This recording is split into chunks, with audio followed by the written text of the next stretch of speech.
मदद से यहाँ पे जिन को टच करता है। अब इसको ऐसा लगता है कि जिन भी एक प्लेयर है, इसलिए जिन खत्म हो जाएगा, लेकिन ऐसा नहीं होता। यहाँ पे जिन बच जाता है क्योंकि उसको नहीं पता कि जिन एक प्लेयर नहीं है, लेकिन यहाँ पे जिन एक पूरी तरीके से ह्यूमन भी नहीं है। और तभी हम देखते हैं कि वहाँ पे सेजी आ जाता है, जो कि सुपर को बोलता है कि पीछे हट जाओ, अभी फिलहाल के लिए हमें जेड के ऊपर हमला नहीं करना है। फिर यहाँ पे जिन पूछता है कि तुम कौन हो, लेकिन ये सवाल सुनने के बाद सेजी यहाँ पे मुस्कुराता है, क्योंकि सेजी को पता है कि वो बचपन से ही जिन का पीछा कर रहा है। और वो जिन को ये बात भी बताता है कि मुझे पता है कि तुम्हारा जन्म कहाँ हुआ था, लेकिन ये सब छोड़ो, अभी फिलहाल के लिए इस लड़की का ध्यान रखना। और इतना बोलने के बाद वो उधर से गायब हो जाता है। अब इसके बाद जिन मिलता है मित्सुगाई से, और यहाँ पे उसको मित्सुगाई से पता चलता है कि स्वीपर एक कम्युनिटी के लिए काम करता है जिसका नाम है इविल। क्योंकि अगर कोई भी प्लेयर ह्यूमंस के बीच में रहना चाहता है तो उसे रहने दिया जाता है, लेकिन यहाँ पे प्लेयर्स को कुछ रूल्स फॉलो करने होते हैं, और अगर उन रूल्स को तोड़ा गया तो प्लेयर्स को एलिमिनेट कर दिया जाएगा स्वीपर के द्वारा। लेकिन यहाँ पे सेजी बहुत चालाक है। एक तरफ तो वो प्लेयर्स को मैनिपुलेट कर रहा है ताकि वो लोग ह्यूमंस को जाकर के मारे, और वहीं पे दूसरी तरफ वो ह्यूमंस का भी फायदा उठा रहा है ताकि वो लोग प्लेयर्स को खत्म करे। और फिर यहाँ पे एक दिन जीरो कुगा से मिलता है और वो उसको बताता है कि मुझे तुम्हारा टेस्ट लेना है। इस टेस्ट में तुम्हें करना ये है कि तुम्हें चुनना होगा कि तुम किसको बचाओगे। एक तरफ तो 3 लड़कियां हैं जो कि तुम्हारी फैंस हैं और उनके ऊपर कभी भी अटैक हो सकता है, और दूसरी तरफ तुम्हारी बहन कोनोहा है जो कि इस समय अपनी स्विमिंग क्लासेस ले रही है, लेकिन वहाँ की जो टीचर है उसने उसको पानी में फेंक दिया है और तुम्हारी बहन डूब रही है। अब बताओ तुम किसको बचाओगे। कुगा यहाँ पे फैसला करता है कि वो अपनी बहन को बचाएगा। वो तुरंत ही अपनी बहन के पास पहुँच तो जाता है, लेकिन बाद में उसे पता चलता है कि ये सब झूठ था, क्योंकि यहाँ पे कोनोहा की जान खतरे में नहीं है, उससे झूठ बोला गया था। और वहीं पे दूसरी तरफ जो 3 लड़कियां थी जो उसकी फैन थी, उन सबको मार दिया गया था। फिर इसके बाद यहाँ पे जीरो कॉल करता है कुगा को और उसको बताता है कि तुम कभी भी हीरो नहीं बन पाओगे, क्योंकि एक हीरो कभी भी स्ट्रेंजर्स की जान सबसे पहले बचाता है, न कि अपने फैमिली मेंबर्स की। लेकिन तुम एक ऐसे हीरो जो कि हर बार अपने फैमिली मेंबर को ही चुनते हो, क्योंकि जस्टिस कभी भी पर्सनल नहीं होना चाहिए। और ये सुनने के बाद अब यहाँ पे कुगा को बुरा लगता है और उसको सही में ऐसा लग रहा होता है कि शायद वो हीरो बनने के काबिल नहीं है, क्योंकि उसकी वजह से 3 लोग मारे जा चुके हैं। और यहाँ पे जब जिन अपने घर जा रहा होता है तो देखता है कि रास्ते में उसको कोनोहा मिलती है। वो उसको बोलता है कि मैंने तुम्हें कहा था ना कि तुम यहाँ पे मत आया करो, लेकिन यहाँ पे कोनोहा आई होती है उसका पेंडेंट लौटाने के लिए। लेकिन जब वो देखती है कि यहाँ पे जिन दूसरी लड़की के साथ है तो उसका दिल टूट जाता है और उसको ऐसा लगता है कि शायद जिन उससे दूर हो गया है, इसलिए वो यहाँ पे कुछ बोल ही नहीं पाती और जिन आगे चला जाता है। लेकिन यहाँ पे 2 प्लेयर्स लगातार जिन के ऊपर नजर रख रहे थे और वो दोनों यहाँ पे कोनोहा और उसकी दोस्त को बंदी बना लेते हैं ताकि जिन को ट्रैप में फंसाया जा सके। जैसे ही जिन को इसके बारे में पता चलता है वो जाता है दोनों की जान बचाने के लिए, लेकिन वो रास्ते में ही फंस जाता है क्योंकि एक प्लेयर रास्ते में उससे लड़ने लगता है और वहीं पे दूसरा प्लेयर दोनों लड़कियों को लगातार टॉर्चर कर रहा था। अब यहाँ पे ये प्लेयर जिन के ऊपर भारी पड़ रहा था और यहाँ पे जिन चाह करके भी इससे लड़ नहीं सकता, क्योंकि जिन अपना एक्टिवेशन गम फिर से घर पे भूल आया है, जिसकी वजह से वो अपने जेड वाले ट्रांसफॉर्मेशन को कंप्लीट नहीं कर सकता। अब यहाँ पे ये प्लेयर जिन को घायल कर देता है और जिन की बॉडी से खून निकल रहा था, लेकिन उसके बावजूद भी जिन यहाँ पे हार मानने से मना कर देता है, क्योंकि उसको पता है कि उसी की वजह से यहाँ पे कोनोहा मुसीबत में फंसी है। और उसको ये बात बहुत अच्छे से पता है कि अगर उसने हार मान ली तो यहाँ पे कोनोहा की जान चली जाएगी, इसलिए वो लगातार लड़ता रहता है प्लेयर से। अब यहाँ पे जिन फिक्र नहीं करता कि उसकी बॉडी को क्या होगा, उसे कैसे भी करके बस इस प्लेयर को हराना है ताकि वो कोनोहा की जान बचा सके। लेकिन यहाँ पे जिन की इसी विल पावर की वजह से उसका जेड फैक्टर लगातार बढ़ता रहता है। इसका मतलब ये है कि अब बहुत ही जल्द वो जेड वाले ट्रांसफॉर्मेशन को कंप्लीट कर पाएगा। लेकिन वहीं पे दूसरी तरफ ये वाला प्लेयर यहाँ पे टॉर्चर करता है कोनोहा को। वो उसके गले पे कट लगा देता है, क्योंकि इस प्लेयर को मजा आता है जब कोई तड़प के मरता है, और यहाँ पे वो देख रहा होता है कोनोहा को मरते हुए। और यहाँ पे कोनोहा भी मॉन्स्टर को देख करके इतना ज्यादा डर जाती है कि वो अपने ब्लैडर के ऊपर कंट्रोल नहीं कर पाती। लेकिन थोड़ी देर के बाद जिन उधर पे आ जाता है। वो कोनोहा को तुरंत उठा करके उधर से जाने वाला था, लेकिन तुरंत ही वो मॉन्स्टर उसके ऊपर हमला कर देता है और यहाँ पे ये मॉन्स्टर अपने हाथ को जिन के सीने के आर पार कर देता है। अब वैसे तो जिन को मर जाना चाहिए था, लेकिन यहाँ पे जिन इसलिए बच जाता है कि उसका रिंग तुरंत ही एक्टिवेट हो जाता है। लेकिन वो अपने जेड वाले ट्रांसफॉर्मेशन को इसलिए कंप्लीट नहीं कर पाता क्योंकि उसकी बॉडी इतनी ज्यादा स्ट्रॉन्ग नहीं है, इसलिए वो उस प्लेयर से लड़ने के लिए अकेले चला जाता है। लेकिन बाद में यहाँ पे जिन को पता चलता है कि जिस प्लेयर से वो लड़ने वाला है वो अपने ही डुप्लीकेट्स बना सकता है, और यहाँ पे जिन इन सबको अकेले हरा रहा होता है। लेकिन आखिरी में एक प्लेयर बच जाता है जो कि जिन की तरफ आ रहा था उसको मारने के लिए, लेकिन तभी उधर पे कुगा आ जाता है। वो उस प्लेयर को खत्म तो कर देता है, लेकिन बाद में यहाँ पे कुगा को पता चलता है कि जिन की हालत बहुत ज्यादा खराब है। जिन यहाँ पे बोलता है कि मेरी फिक्र मत करो, तुरंत अपनी बहन को बचाओ, क्योंकि उसकी हालत बहुत ज्यादा खराब है और वो कभी भी मर सकती है। और यहाँ पे कुगा के पास भी दो ऑप्शन थे, या तो वो अपनी बहन की जान बचाता, नहीं तो जिन की। और उसका असिस्टेंट बोलता है कि अपनी बहन को ले करके उधर से भागो, क्योंकि बाहर और भी मॉन्स्टर्स हैं जो कि नॉर्मल इंसानों के ऊपर हमला करने वाले हैं। इसलिए यहाँ पे कुगा अपनी बहन को ले करके वहाँ से जाने लगता है। और फिर यहाँ पे ये सारे लोग चले आते हैं जो कि जिन के आसपास रहते हैं। वो लोग यहाँ पे जिन को बोलते हैं कि तुम यहाँ पे आराम करो, बाकी मॉन्स्टर से हम लोग लड़ लेंगे। लेकिन जब वो लोग मॉन्स्टर के सामने आते हैं तो यहाँ पे सब लोग डर रहे थे, इसलिए यहाँ पे कुगा आ जाता है ताकि इन सबकी मदद कर सके। और वहीं पे सेजी चला जाता है जिन के पास। वो यहाँ पे जिन को बताता है कि मैं जानता हूँ कि तुम हर बार जेट वाले ट्रांसफॉर्मेशन को कंप्लीट करने के लिए अपनी बॉडी को तब तक तकलीफ पहुँचाते हो जब तक तुम मरने वाले ना हो। लेकिन ये पूरा सच नहीं है, क्योंकि तुम अब एक नए लेवल पे आ चुके हो जहाँ पे तुम अपनी बॉडी को बिना तकलीफ पहुँचाए जेट वाले ट्रांसफॉर्मेशन को कंप्लीट कर सकते हो। और फिर यहाँ पे सेजी एक टुकड़ा निकालता है रिंग ऑफ एक्सपोजर का और बताता है कि रिंग ऑफ एक्सपोजर को तुम तो जानती होगी, जिसके सामने अगर कोई भी प्लेयर आएगा तो वो अपने नॉर्मल वाले अवतार को छोड़ देगा और बाद में मॉन्स्टर में बदल जाएगा। और इसी टुकड़े को वो यहाँ पे जिन की बॉडी के अंदर गाड़ देता है। और ऐसा होने के बाद जिन को यहाँ पे बहुत दर्द होता है, लेकिन थोड़ी देर के बाद जिन की पावर बहुत ज्यादा बढ़ जाती है। ये पावर इतनी ज्यादा होती है कि आसपास में रहने वाले जितने भी मॉन्स्टर्स होते हैं उन सबको यहाँ पे जिन की पावर महसूस हो रही थी। और इसके अलावा आसपास की जितनी भी बिल्डिंग्स थी वो सारी डिस्ट्रॉय हो जाती है। और अब जाकर के जिन अपने फुल पावर में है। यहाँ पे हम लोग देखते हैं कि जिन की पहले वाली बॉडी व्हाइट कलर की थी, लेकिन इस बार रेड कलर की थी और ऊपर से उसके हॉर्न्स पहले से ज्यादा बड़े हो गए थे। कई लोग यहाँ पे जिन को देख करके डर रहे थे, लेकिन वहीं पे सेजी मुस्कुरा रहा था। ऐसा इसलिए था क्योंकि सेजी शुरू से करना चाहता था।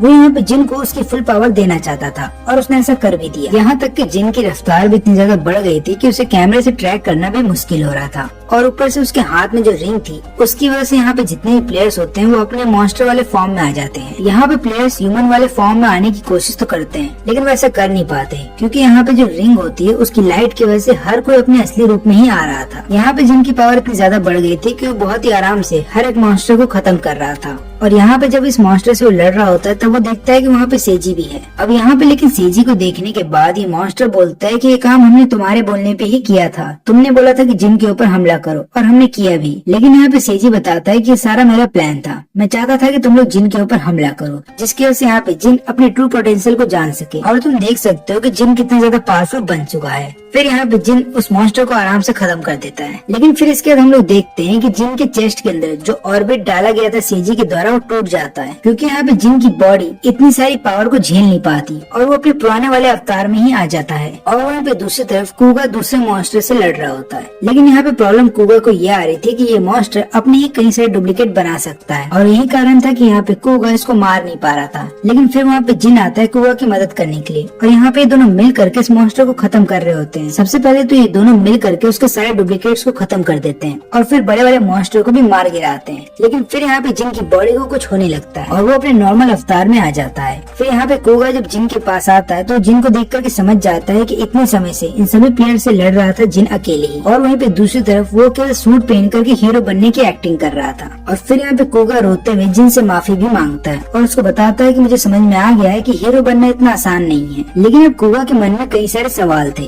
तब मित्सुगा उसको अपने लैब में लेकर के आता है और उसको पूरी हिस्ट्री बताता है। वो बताता है कि प्लेयर्स कहाँ से आए थे, एरिना के बारे में बताता है और जेट के बारे में भी बताता है। और इसके अलावा अमागी कॉर्पोरेशन के जितने भी डार्क सीक्रेट्स थे इनके बारे में भी यहाँ पे कुगा को पता चलता है। और पूरी सच्चाई सुनने के बाद यहाँ पे कुगा अपनी फैमिली पे गुस्सा भी करता है और इसके अलावा उसको शर्म भी आती है और वो बोलता है कि आप लोग कितना नीचे गिर सकते हैं बिजनेस को बढ़ाने के लिए। लेकिन वहीं पे कुगा एक्साइटेड भी था, क्योंकि उसे पता था कि प्लेयर्स अभी भी इंसानों के बीच में है। तो वो यहाँ पे जिन से मिलता है और उसको बताता है कि हम दोनों पार्टनर्स बन सकते हैं और मिल करके सभी प्लेयर्स को खत्म कर सकते हैं। सोचो इसमें कितना मजा आएगा, क्योंकि हम दोनों बचपन की तरह फिर एक साथ मिल करके काम करेंगे। लेकिन यहाँ पे जिन उसको बोलता है चुप रहने के लिए और उसको बताता है कि हम दोनों टीम की तरह काम नहीं कर सकते। लेकिन फिर यहाँ पे कुगा उसको एक ड्राइंग दिखाता है और उसको बताता है कि तुम्हारा जो रेड वाला अवतार था वो बहुत ही अच्छा लगा मेरे को, हम तुम्हें जेटमैन बुलाएंगे। लेकिन यहाँ पे जिन बोलता है कि ये बात किसी को मत बताना और ऊपर से प्लेयर्स को खत्म करना कोई गेम का पार्ट नहीं है, हमारी जान भी जा सकती है। फिर इसके बाद जब कोनोहा को होश आता है तो वो यहाँ पे इन दोनों से पूछते है कि मुझे बताओ मॉन्स्टर्स के बारे में, क्योंकि उस मॉन्स्टर ने मेरे को बताया था कि हमारी ही फैमिली ने बनाया था इन सभी प्लेयर्स को, इसलिए मुझे सच्चाई जाननी है। लेकिन यहाँ पे जिन उसको झूठ बोलता है कि हमें इसके बारे में कुछ नहीं पता, क्योंकि यहाँ पे जिन को पता था कि अगर कोनोहा को पूरी सच्चाई पता चल गई तो कोनोहा की जान को खतरा है। फिर इसके बाद जब जिन घर आता है तो हनाको को गले लगा लेता है और फिर यहाँ पे हनाको को पूरी सच्चाई बताता है कि मैं तुमसे प्यार करता हूँ, और यहाँ पे वो ये भी बताता है कि मुझे तुम्हारे साथ एक फैमिली स्टार्ट करनी है, क्योंकि अपनी लाइफ में पहली बार जिन नॉर्मल जिंदगी बिताना चाहता है। और यहाँ पे हनाको इसके लिए मान जाती है, क्योंकि हनाको भी शुरू से अकेले ही रही है, इसलिए वो सोचती है जिन के साथ फैमिली स्टार्ट करने की। लेकिन फिर हम देखते हैं मित्सुगाई को, जो कि कुगा और जिन दोनों को ही अपनी फैसिलिटी में बुलाता है और उन दोनों को बताता है कि एक ऐसी सच्चाई है जो मुझे तुम दोनों को बतानी है। फिर इसके बाद ये दोनों वॉल्ट के पास आते हैं, और जब ये वॉल्ट खुलता है तो यहाँ पे जिन देख करके हैरान था कि उसके सामने कंजाकी का सिर है। यहाँ पे मित्सुगाई बताता है कि उस हादसे के बाद कंजाकी का बॉडी तो खराब हो गया था, लेकिन उसका ब्रेन काम का था, इसलिए हमने उसका ब्रेन यहाँ पे ला करके रख दिया और अभी तक से उसका ब्रेन काम कर रहा है। अब यहाँ पे कंजाकी कुछ बोल तो नहीं सकता, लेकिन वो जो भी सोचता है वो कंप्यूटर स्क्रीन पे दिखाई दे रहा था। वो फिर यहाँ पे जिन से पूछता है कि तुम कैसे हो, और ऊपर से मैंने जो पेंडेंट तुम्हें दिया था वो तुम्हारे पास है कि तुमने कहीं घुमा दिया। लेकिन यहाँ पे जिन कुछ बोल ही नहीं पाता, वो तो बस अपने फादर को देख करके लगातार रो रहा होता है। यहाँ पे मित्सुगाई जिन को ये बात भी बताता है कि हमने कंजाकी को इसलिए जिंदा रखा है क्योंकि कंजाकी को ये पता है कि तुम अगले लेवल तक कैसे जाओगे। लेकिन यहाँ पे जिन को इन चीजों की परवाह नहीं होती, वो बोलता है कि मैं बस इतना चाहता हूँ कि मेरे फादर अब आराम करें, इसलिए वो कंजाकी का सिर वहाँ से ले जाने लगता है। और आखिरी बार यहाँ पे कंजाकी जिन से पूछता है कि तुम ठीक तो हो ना, तो यहाँ पे जिन बताता है कि हाँ मैं ठीक हूँ, और ऊपर से मैं अच्छा खाना भी खा रहा हूँ और मैं एक अच्छी जगह पर रहता भी हूँ। और ये बोलते समय यहाँ पे जिन रो रहा था, क्योंकि जिन को पता होता है कि वो आखिरी बार अपने फादर से बात कर रहा है। और यहाँ पे सेजी जिन का खून लेकर के आया था और उसके डीएनए की मदद से उसने 2 क्लोन बनाए थे, क्योंकि यहाँ पे सेजी को पेंडेंट चाहिए जो कि कोनोहा के पास है, इसलिए वो अपने दोनों क्लोन को भेज देता है अमागी मैंसन में। अब यहाँ पे एक क्लोन सीधा कोनोहा के बेडरूम में चला जाता है और कोनोहा से पेंडेंट छीन लेता है। और यहाँ पे कोनोहा को ऐसा लगता है कि जिन मेरे साथ इतना गलत हरकत कैसे कर सकता है। लेकिन वहीं पे हम देखते हैं कि जब ये दोनों क्लोन घर छोड़ करके भागने वाले होते हैं कि तभी वहाँ पे जिन और कुगा दोनों आ जाते हैं। ये दोनों मिल करके एक क्लोन को तो खत्म कर देते हैं, लेकिन वहीं पे दूसरा क्लोन पेंडेंट लेकर के यहाँ से भाग जाता है। फिर इसके बाद ये दोनों कोनोहा के पास आ जाते हैं उसकी मदद करने के लिए। लेकिन यहाँ पे कोनोहा जिन को देखने के बाद घबरा जाती है, उसको समझ में ही नहीं आता कि उसको जिन के ऊपर भरोसा करना चाहिए या फिर नहीं। लेकिन यहाँ पे इन सबको ये बात नहीं पता कि जीरो ने इनके पूरे घर के अंदर कई सारे बम रख दिए हैं, और जब ये तीनों घर के अंदर होते हैं तब यहाँ पे जीरो सारे बम को ब्लास्ट कर देता है। तो यहाँ पे जीरो को ऐसा लगता है कि शायद उसने इन तीनों को खत्म कर दिया। और वहीं पे दूसरी तरफ हनाको अपने पेरेंट्स को बताती है कि मैं एक लड़के से प्यार करती हूँ और उसी के साथ मैं अपनी पूरी जिंदगी बिताना चाहती हूँ। उसके पेरेंट्स उसको ऐसा करने से मना करते हैं, लेकिन यहाँ पे हनाको बताती है कि मेरी जिंदगी है तो मैं जो भी चाहूँ वो कर सकती हूँ। और यहाँ पे हनाको को ऐसा लग रहा था कि कोई भी उसको नहीं समझता सिवाय जिन के, इसलिए वो जिन के पास वापस आ जाती है और बोलती है कि हम दोनों एक फैमिली स्टार्ट कर सकते हैं और मैं वादा करती हूँ कि मैं तुम्हें कभी छोड़ के नहीं जाऊंगी। और ये सुनने के बाद जिन उसको किस करता है, क्योंकि यहाँ पे जिन भी एक फैमिली स्टार्ट करना चाहता था। लेकिन यहाँ पे सेजी के पास अब हर चीज है। सेजी के पास एक ऐसी आर्मी है प्लेयर्स की जो कि ह्यूमंस के बीच में छुप करके नहीं रहना चाहते, और उसके पास वो पेंडेंट भी है जिसके अंदर रेड स्टोन है। यहाँ पे सेजी का प्लान ये था कि वो प्लेयर्स के बारे में पूरी दुनिया को बता देगा ताकि वो पूरी दुनिया को बदल सके और पूरी दुनिया के ऊपर अपना कंट्रोल बना सके। लेकिन फिर एक दिन इवल कम्युनिटी के जो मास्टर होते हैं वो यहाँ पे जिन से कांटेक्ट करते हैं और उसको मिलने के लिए बुलाते हैं जगह पे, और वो यहाँ पे जिन को बताते हैं कि हमें कैसे भी करके सेजी को रोकना होगा। और यहाँ पे जिन भी इसके लिए मान जाता है क्योंकि उसको पता है कि सेजी को कैसे भी करके रोकना होगा इससे पहले कि वो पूरी दुनिया को ही खत्म कर दे। लेकिन यहाँ पे कुगा पोल के साइड में खड़ा था और यहाँ पे कोनोहा लगातार पानी में फ्लोट कर रही थी और वो सीलिंग को देख करके लगातार जिन के बारे में ही सोच रही थी। फिर उसके बाद वो अपनी बॉडी को पलटती है और थोड़ी देर के लिए डूबने की कोशिश करती है। लेकिन यहाँ पे कुगा को ऐसा लगता है कि शायद कोनोहा डूब रही है, इसलिए तुरंत ही जा रहा होता है उसकी मदद करने के लिए। तब यहाँ पे कोनोहा बताती है कि मैं ठीक हूँ और ऊपर से मैं प्रैक्टिस कर रही थी क्योंकि अगले हफ्ते ही मेरा स्विमिंग का टेस्ट है और मुझे सबके सामने शर्मिंदा नहीं होना, यही कारण है कि मैं अपना बेस्ट देना चाहती हूँ। और ये सुनने के बाद कुगा चुप हो जाता है और थोड़ी देर के लिए सोच रहा होता है कि मेरी बहन क्या बोल रही है। फिर वो यहाँ पे अपनी बहन को रोकता है और उसको बताता है कि मेरी नजर में जस्टिस वो है कि जब मैं किसी क्रिमिनल को पकड़ लूं और उसके बाद लोग मेरे नाम की जय जयकार लगाएं, क्योंकि मैं क्रिमिनल्स को इसलिए पकड़ना चाहता हूँ ताकि लोग मेरे फैन बन जाएं। एक बार ये बात तुमने ही मुझसे बोली थी, लेकिन मैं वादा करता हूँ कि मैं अब वो वाला हीरो नहीं बनूंगा, बल्कि मैं एक ऐसा हीरो बनूंगा जो कि बदले में कुछ भी नहीं चाहता। ये सुनने के बाद कोनोहा स्माइल करती है और वहाँ से चली जाती है। तब यहाँ पे कुगा समझ जाता है कि उसकी बहन को अभी भी उस पर भरोसा नहीं है। इसलिए यहाँ पे कुगा डिसाइड करता है कि वो एक ऐसा हीरो बन के रहेगा जिस हीरो को वो बचपन में देखा करता है टीवी के ऊपर। इसके बाद वो चला जाता है अपनी टीम के पास और उनको बता रहा होता है कि मेरे को सूट के अंदर क्या क्या चेंजेस चाहिए। लेकिन तभी उसका एक टीम का मेंबर आकर के उसको बताता है कि कोनोहा का कुछ पता नहीं चल रहा, ऐसा लग रहा है वो गायब हो गई है। लेकिन फिर यहाँ पे जीरो कांटेक्ट करता है कुगा को और उसको बताता है कि मुझे पता है तुम्हारी बहन कहाँ पे है, मैं उसकी लोकेशन तुम्हें बता सकता हूँ। और यहाँ पे कुगा डिसाइड करता है कि वो उस लोकेशन पे जाएगा। लेकिन यहाँ पे हायामी बताता है कि हम जीरो की बात पे पूरी तरीके से भरोसा नहीं कर सकते,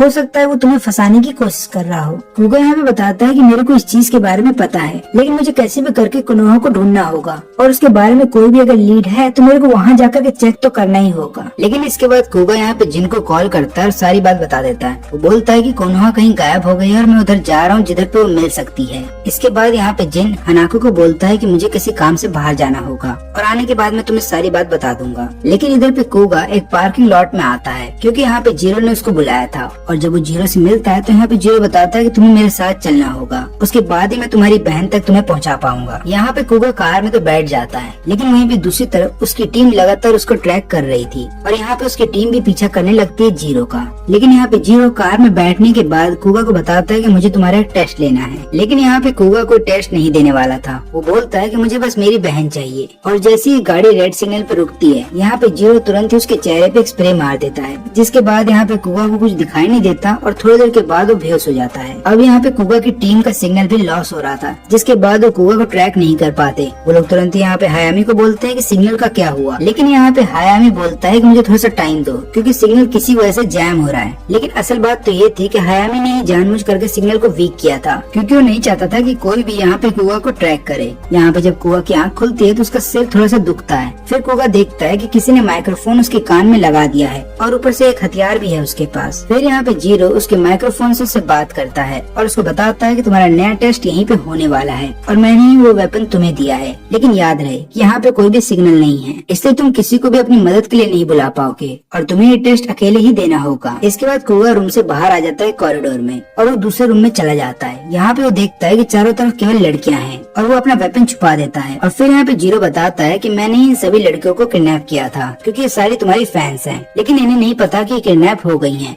अब तुम्हारे पास दो ऑप्शन है, या तो तुम इन सब की जान बचाओ नहीं तो अपनी बहन को ढूंढो। लेकिन याद रहे कि पिछले टेस्ट में तुमने क्या किया था, तुमने अपनी बहन को बचाना सही समझा था, जिसके बाद 3 लोग मारे गए थे। तो इस बार तुम क्या करोगे? लेकिन यहाँ पे सारी लड़कियां कुगा को देख करके खुश थी, उन्हें नहीं पता कि उनके साथ क्या होने वाला है। और यहाँ पे कुगा समझ जाता है कि उसकी पॉपुलैरिटी का फायदा यहाँ पे जीरो ने उठाया है, यही कारण है कि सारी लड़कियां यहाँ पे आ गई हैं। तभी एक लड़की यहाँ पे कुगा का ऑटोग्राफ मांगती है, लेकिन यहाँ पे कुगा उसको जवाब नहीं देता और बल्कि सीधा चला जाता है वॉशरूम में। और यहाँ पे कुगा लगातार अपने आप को मिरर में देख रहा था और अपने मुंह पे पानी मारता है। और यहाँ पे कुगा सोच रहा होता है कि उसे क्या करना चाहिए, या तो वो अपनी बहन को बचाने के लिए जाए, नहीं तो यहाँ पे वो सभी लड़कियों को बचाए, क्योंकि उसको ये बात अच्छे से पता है कि जीरो अपने टेस्ट को कंप्लीट करने के लिए किसी की भी जान ले सकता है। इसलिए यहाँ पे कुगा को अपनी बहन को तो ढूंढना ही होगा, लेकिन उसके अलावा उसको इन सभी लड़कियों की जान भी बचानी होगी। इसलिए वो तुरंत ही पीछे के दरवाजे से बाहर निकलता है ताकि यहाँ से निकलने का रास्ता ढूंढे। लेकिन वहाँ पे ऑलरेडी एक लड़की होती है और वो यहाँ पे कुगा को बताती है कि मुझे ऐसा लगता है कि ये जगह हमारे लिए सेफ नहीं है, क्योंकि यहाँ पे ना तो सिग्नल्स आ रहे हैं और यहाँ पे हमारे अलावा कोई भी नहीं है। फिर ये लड़की कुगा को अपने साथ लेकर के जाती है एक वॉल के पास और वॉल को पुश करके दिखाती है कि देखो यहाँ पे सीक्रेट दरवाजा है,